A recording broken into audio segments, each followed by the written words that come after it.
A inerrância da palavra de Deus. Duas perguntas devem ser respondidas através desse tema.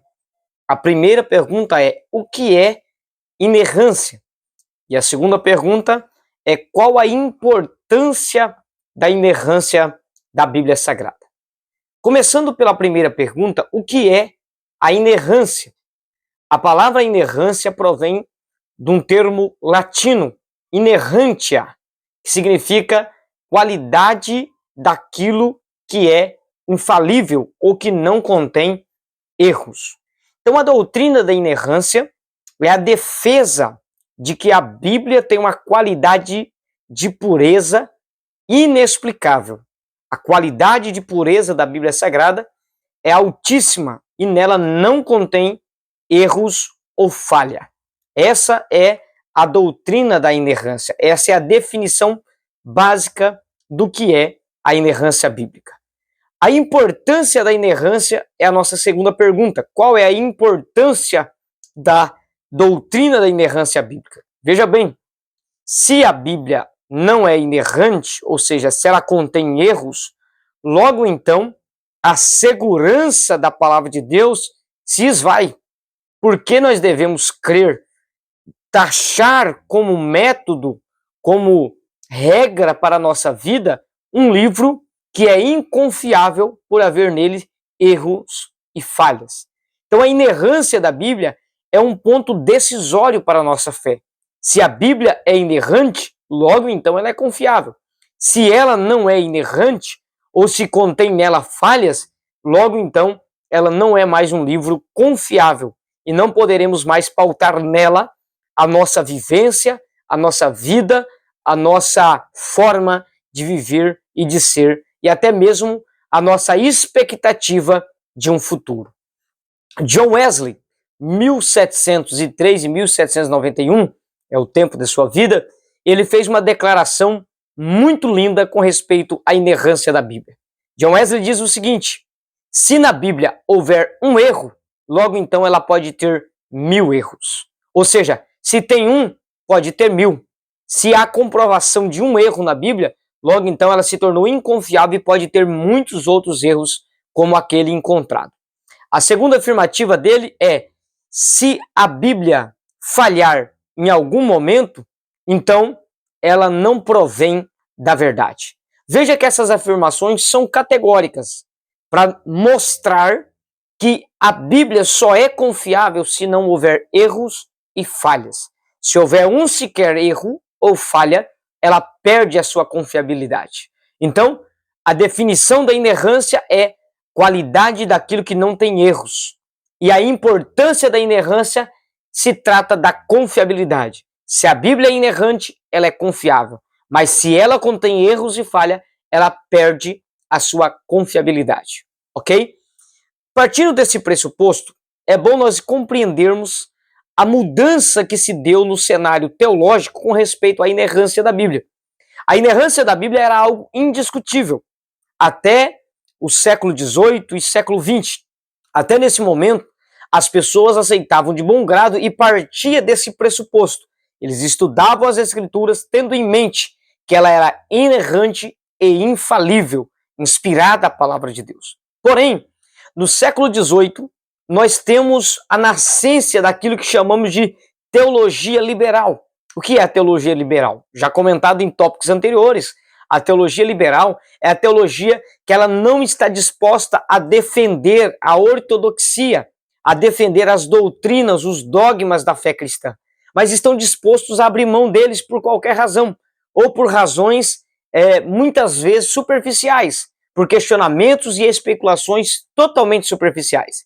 Então, no século XVIII surge a teologia liberal, e a teologia liberal ela vai abrindo mão desses princípios elementares da fé. E quando chega no século XX, ela ganha força, no período conhecido como pós-modernidade. Ela ganha força e então a Bíblia passa a ser questionada. Então nós temos dois grupos aí, em linhas diretas, em relação à inerrância da Bíblia, em relação aos princípios da Bíblia. De um lado você tem os liberais, de outro lado você tem os que é chamado de fundamentalistas. Os liberais são aqueles que estão dispostos a abrir mão desses princípios elementares sem se preocupar com o resultado. Os fundamentalistas são aqueles que vão discutir, brigar e ir a debates ferrenhos para defender a veracidade, a inspiração e a inerrância da Bíblia Sagrada e seus princípios e valores. Então, de um lado você tem os liberalistas, de outro lado você tem os fundamentalistas. Para combater aquele grande liberalismo que colocava a Bíblia em descrédito e que queria tirar essa autenticidade das Escrituras, então se formou um grande concílio na cidade de Chicago, nos Estados Unidos, em 1978. Eruditos de várias tradições religiosas diferentes se reuniram em Chicago para discutir esse assunto da inerrância da Bíblia e colocar então um posicionamento oficial. E então saiu aquilo que é conhecido como Declaração de Chicago, a qual vai declarar razões claras, lógicas e óbvias pelas quais a Bíblia constitui-se a inerrante, infalível e verdadeira palavra de Deus. Na Declaração de Chicago, nós temos no artigo 13 a seguinte expressão: declaramos que a Bíblia, em sua totalidade, é inerrante, estando, por consequente, isenta de toda falsidade, fraude ou engano. Antônio Gilberto, 2008, página 35 e 36. Então veja que a Declaração de Chicago, a decisão final daquele concílio, daquela reunião, é que a Bíblia de fato é a inerrante, infalível, inspirada e indiscutível palavra de Deus. A partir de então, essa afirmação, essa decisão final, ela é seguida pelos fundamentalistas, pelos ortodoxos da fé, os defensores da fé cristã na sua integridade. Porém, continua sendo combatida por liberalistas por todos os lados, tanto em envolvimentos denominacionais, pessoas infiltradas dentro da igreja, mas que tem uma tendência liberal e que tenta o tempo todo em seminários, escolas bíblicas e culto de ensino, de forma infiltrada e disfarçada, romper com a fé dos cristãos em relação à palavra de Deus. Então tomemos cuidado com os liberalistas que disfarçados estão no nosso meio para tentar ludibriar a mente dos simples. Também na internet, nas redes sociais, por todos os lados, canais de YouTube de homens que não têm nenhum compromisso com a fundamentação bíblica e estão dispostos a negar e a distorcer os princípios elementares da fé cristã. Ainda falando sobre a inerrância bíblica, devemos pensar com respeito à inerrância e à filosofia, a inerrância e a ciência, e a inerrância e a arqueologia. São pontos que vêm sendo levantados no cotidiano das pessoas. A inerrância e a filosofia. A filosofia, ela tende por objetivo estudar, pesquisar sobre as mais diversas temáticas da vida humana. A filosofia, por sua vez, ela questiona, ela pergunta e ela busca por respostas para os dilemas da vida humana. A Bíblia Sagrada, por sua vez, apresenta essas respostas. Uma vez que a filosofia se encontra com a Bíblia, ela deve se dobrar à Bíblia, uma vez que a Bíblia é a palavra de Deus. Sendo a Bíblia a palavra de Deus, ela é a resposta verdadeira, final e conclusiva para os dilemas humanos. Uma vez que a filosofia se dobra à palavra de Deus, ela vai reconhecer isso e obter as suas respostas a partir das Escrituras.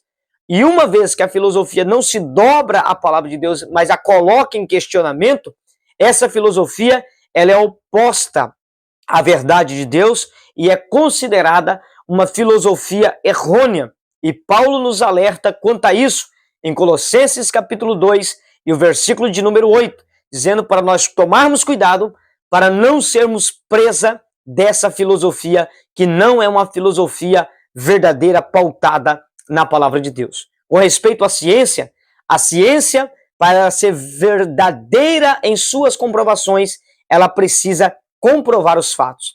A ciência que fala de coisas que não conseguem ser comprovadas, ela se torna apenas especulação e não conclusões científicas. A ciência, por sua vez, para tentar opor-se às Escrituras, ela tem que ter fatos comprovatórios e não apenas especulação. Devemos lembrar que a ciência não pode por si mesmo se declarar dona da verdade, possuidora ou detentora da verdade. A ciência tem que estar embasada e provar empiricamente as suas afirmações para ela ser verdadeiro. Ao contrário, não passa de teorias e especulações. Paulo também nos alerta quanto a isso, a tomarmos cuidado com a falsa ciência, que não tem fundamento, que não tem base, mas trabalham apenas com especulações vazias e críticas sem nenhum valor. Paulo afirma isso em 1 Timóteo capítulo 6 e o versículo 20, mandando tomar cuidado com essa falsa ciência. Por último, nós temos a arqueologia, que embora consiga comprovar muitos fatos bíblicos através das suas descobertas, devemos nos lembrar que a arqueologia ela é limitada. Sendo assim, ela nunca vai conseguir comprovar todos os fatos da Bíblia Sagrada. Por mais que alguns sejam comprovados, haverá sempre muitos fatos que não serão comprovados, porque a arqueologia ela é limitada em sua pesquisa. E aqui vale lembrar a todos os cristãos que a nossa fé não está embasada na filosofia, nem na ciência e nem na arqueologia. Não dependemos de comprovação filosófica, científica ou arqueológica para crermos na veracidade da Bíblia. Pelo contrário, diz o apóstolo Paulo em 2 Coríntios, capítulo 5, o versículo 7, andamos por fé e não por vista.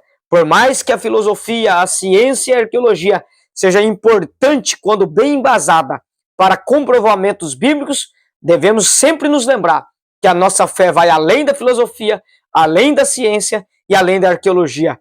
Ela está fundamentada em Deus e na sua palavra. Por fim, segunda carta de Pedro, capítulo de número 1 e o versículo de número 21, Pedro vai dizer que os homens, os profetas falaram movidos pelo Espírito Santo. Sendo assim, aquilo que o Espírito Santo, como sendo Deus, fala, como sendo Deus, expressa, diz, não há erros, porque Deus não mente, Deus não engana, Deus não falha, e em Deus não há falhas e nem erro. Uma vez que a palavra de Deus foi inspirada, movida e direcionada pelo Espírito Santo, que é Deus, então nela não contém erros, falhas ou mentiras. E assim, a inerrância da Bíblia se torna indiscutível, uma vez que a Bíblia é inspirada pelo Espírito Santo de Deus. E assim terminamos mais esse tópico e que Deus nos abençoe.